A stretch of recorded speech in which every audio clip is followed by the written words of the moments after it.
following slides will help you start to develop strategies. They will help you put into action all the information you received from Peak and start getting connected with your goals for the semester. Right? So let's look at developing your strategies. Get back on track one step at a time. Be realistic. Don't expect to completely turn things around in a couple of weeks or even in one semester. No change happens overnight. Know that you'll need time to adjust to your new expectations and goals. If you feel you're struggling, evaluate how things are working and what you can change. Give yourself time. It takes time to master the art of studying. Give yourself time to concentrate on each necessary step. Again, evaluate what is working for you and what isn't. Plan to talk with your advisor and/or professors about your plans and goals.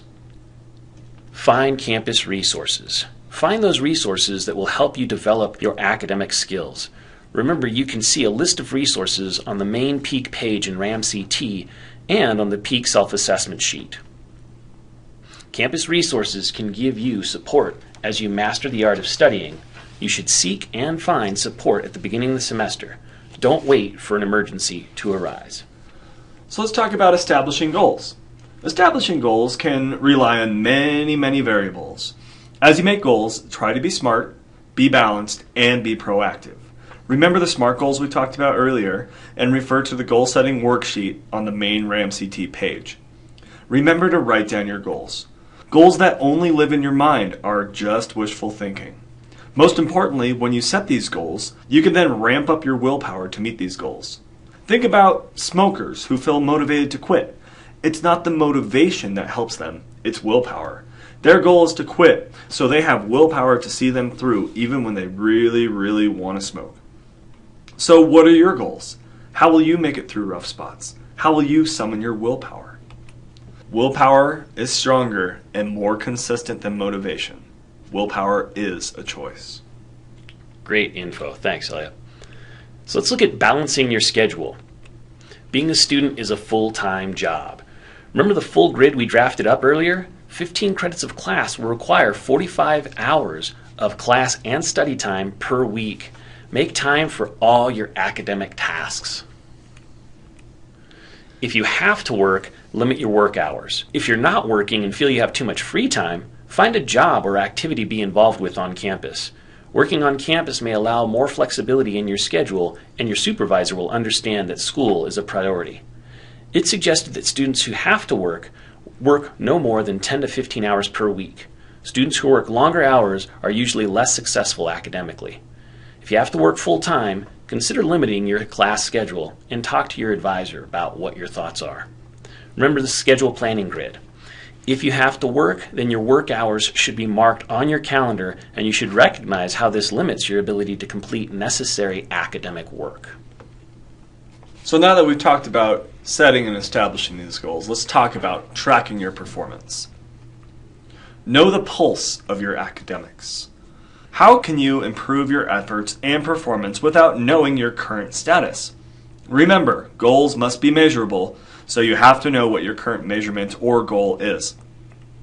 Track all of your grades throughout the semester. To improve and maintain your GPA, you should track all of your grades, including quizzes, papers, exams, in-class work, labs, projects, and everything else that might pop up.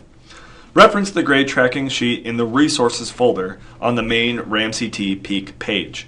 Don't rely on what you hope or what you think you'll get. Plan to adjust your efforts and study time based on the grades you receive. Read your syllabi. Read the syllabus for each of your courses. Determine whether larger assignments, test projects, essays, etc., will count more heavily towards your final grade than daily assignments such as quizzes, homework attendance, and plan accordingly. If you know how assignments count towards your final grade, you have the power to control your efforts and hopefully earn the grade you want and or need. As well, you should meet with your professors. You should both know your progress and check in often with your instructor to confirm how you are doing in your classes.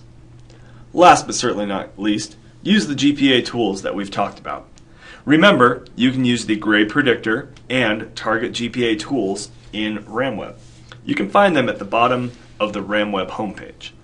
Use them to help you think about your current GPA and the grades you need in order to repair your GPA. All right, now let's look at academic policies and probation policies. You want to know your academic probation policies. It is important to keep course withdrawal deadlines in mind.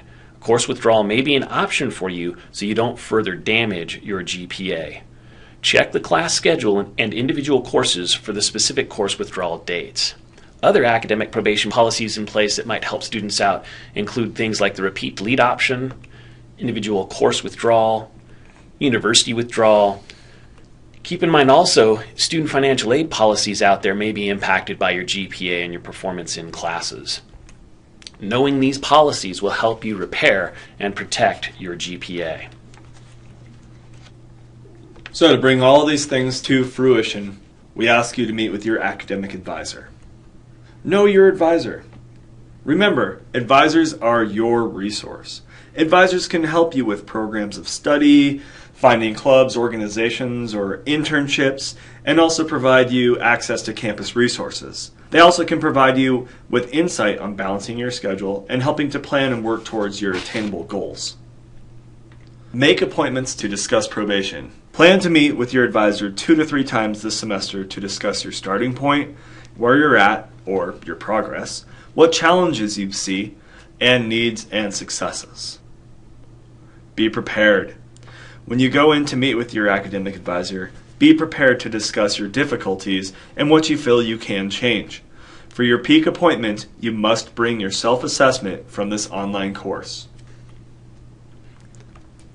Now let's take a look at being your best advocate. The person most invested in your success is you. Therefore, you have to advocate for yourself. This means you know your needs and get help to support you and your needs. The peak self-assessment will help you start to identify your needs. As you work through the semester, be very aware of what challenges you have, what's not working for you, and then work to identify what it is you need. Ask for help. While you have to advocate for yourself, plan to seek help and support. Ask for that help. Meet with your advisor, professor, mentor, classmates, friends, and let them know your semester goals. By sharing with others and asking for support, you will have a network behind you as you take on challenges of this next semester. Use resources. Being an advocate means you are doing all you need to do and be as successful as you want to be. To be successful, you do not have to go it alone.